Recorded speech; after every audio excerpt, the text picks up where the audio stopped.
2022, ano de eleições aqui no Brasil, que geralmente gera muita volatilidade, mas quais são os ativos barra fundos que podem proteger o meu portfólio? Acompanhe aí.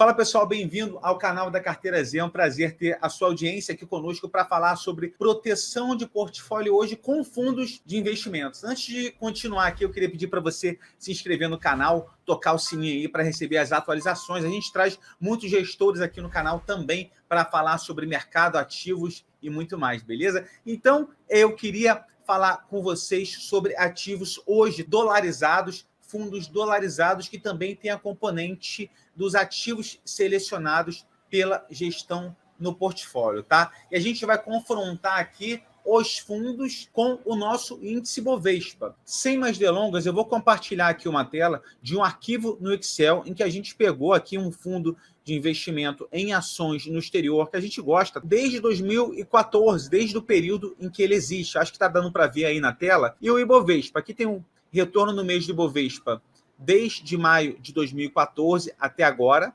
tá? O retorno acumulado. E o fundo que se chama Western BDR, tá? Uma gestora bem antiga aí que gera muitos bilhões de reais. Tem no Brasil e no exterior também. Então a gente pegou as quedas do Ibovespa superiores a 8% no período. Eu acho que foram 12 aqui, tá em vermelho. Então a gente pegou aqui setembro de 2014, dezembro, agosto, a gente vai continuar daqui a pouco. Nesse mês de setembro de 2014, por exemplo, enquanto a Bolsa aqui brasileira, no pânico ali, todo mundo sabe que 2014 e 2015 foram anos trágicos aí para a Bolsa, caiu 11,70, o fundo rendeu 9,38%. Não difere tanto do ETF IVVB11, que replica integralmente o S&P 500 dolarizado, que são as empresas de mais representatividade lá fora. Então, a gente vai ver um pouquinho do comparativo entre ele daqui a pouco e também o IVVB11.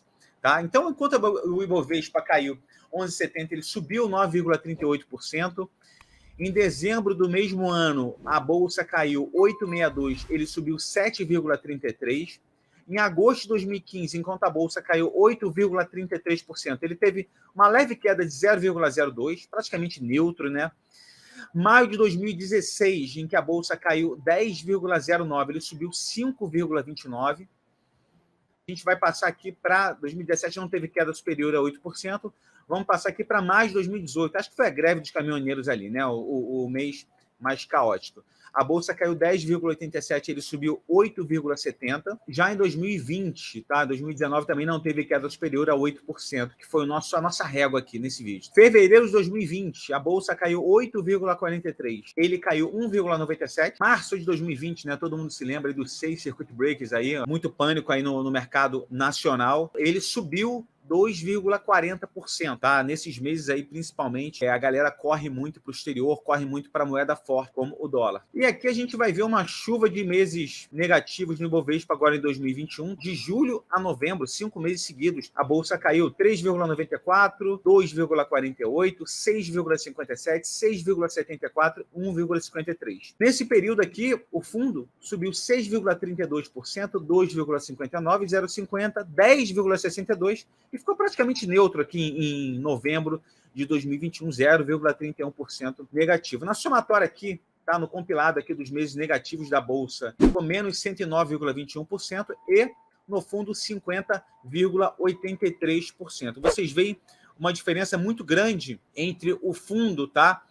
Que investe, como eu falei, ele tem a componente do dólar, a componente da escolha de ações pela gestão, tá? Pela gestora, nós fizemos alguns calls com a gestão já, soubemos do processo decisório deles, e agora a gente vai ver. Você pergunta assim, tá, mas é legal, é um fundo que pode proteger, mas como é que é ele com relação ao IVVB11, que eu falei aqui, que é o ETF que replica o S&P 500 dolarizado, tá? A gente vai ver aqui esse comparativo e falar de algumas questões interessantes para vocês. Eu vou compartilhar mais uma vez a tela. Eu vou lembrar aqui para vocês antes que não é nenhuma recomendação de compra do fundo. Todas as nossas análises bem minuciosas e comparativos de carteiras montadas estão na nossa área logada, que a gente vai deixar o link aqui embaixo, tá bom, pessoal? Então, para comparar o fundo com o IVVB11, eu vou colocar uma tela aqui para a gente dar uma olhada como é que funciona esse fundo com relação ao índice americano. Aqui tem os dados do fundo, do CNPJ, o benchmark dele e os dados também do ETF que eu mencionei. Então a rentabilidade dele no período aqui, desde 2014, que a gente colocou lá frente ao Ibov no começo desse vídeo, até agora 2022. Vocês veem aí que R$100 aplicados ali em 2014 virariam agora 654,45 no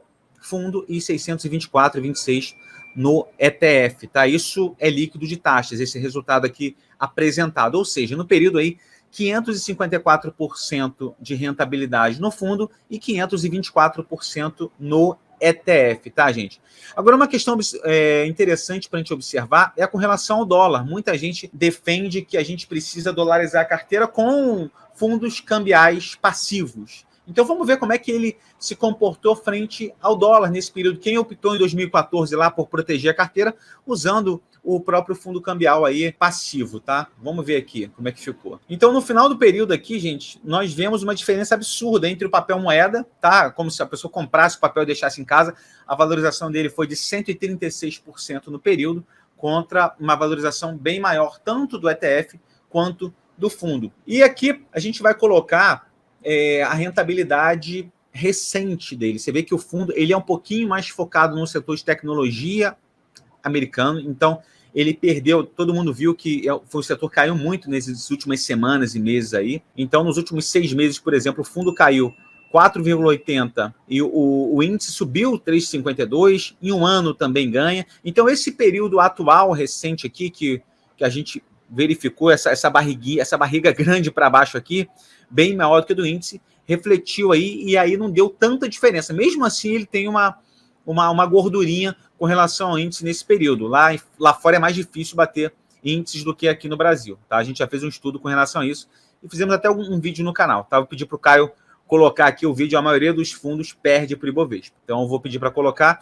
Então, aqui a gente vê que desde o início a rentabilidade foi de 554 a 524, abriu ali no início e nesse final a gente vê uma queda do fundo mais acentuada. A gente até gosta de pegar fundos aí com boas gestões que estejam em queda, tá? Então aqui a gente vê, vou tirar o dólar daqui do comparativo, tá? Para a gente ver a volatilidade ali embaixo do fundo frente ao ETF. A análise de risco aqui, tá? A gente vê aqui a análise de risco dos dois pares aqui, bem parecidos aqui, quase 100% similares. Vê que nos últimos 12 meses o fundo, a volatilidade foi 18,90 do fundo, um pouquinho menor do índice americano, e desde o início do fundo foi um pouquinho menor. Aqui já mudou de figura. O índice Sharpe dele, quanto maior que a relação risco-retorno aqui, ficou melhor para o fundo no período que a gente avaliou aqui desde 2014, quase 8 anos, tá bom?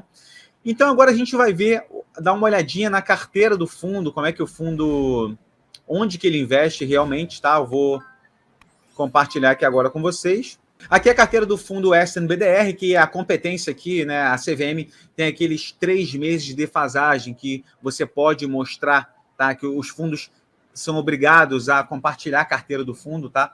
Então você consegue ver aqui embaixo o portfólio do fundo SNBDR. Eu falei que era um pouquinho mais alocado no setor de tecnologia. A gente vê aqui a principal posição, a Amazon, tá? 7,58% do portfólio, Microsoft, Meta, Apple, Visa. Então aqui a Visa ficou 4,14%. É um fundo bem diversificado, tá? E são várias posições. A gente vê aqui acho que mais de 30 papéis aqui no fundo, tá bom? Vocês podem conferir nesse site. Bom, gente, eu queria mostrar nesse vídeo um fundo que é bom para descorrelacionar a carteira. O ETF também é um bom instrumento para esse fim. Nós, na Carteira Z, temos o método Gangorra, que é um equilíbrio entre ação, renda variável, BR, com proteção, e essa classe é uma delas. Nós temos vários fundos bons, tá, até com rentabilidades mais expressivas na nossa área alugada da Carteira Z. Espero que esse vídeo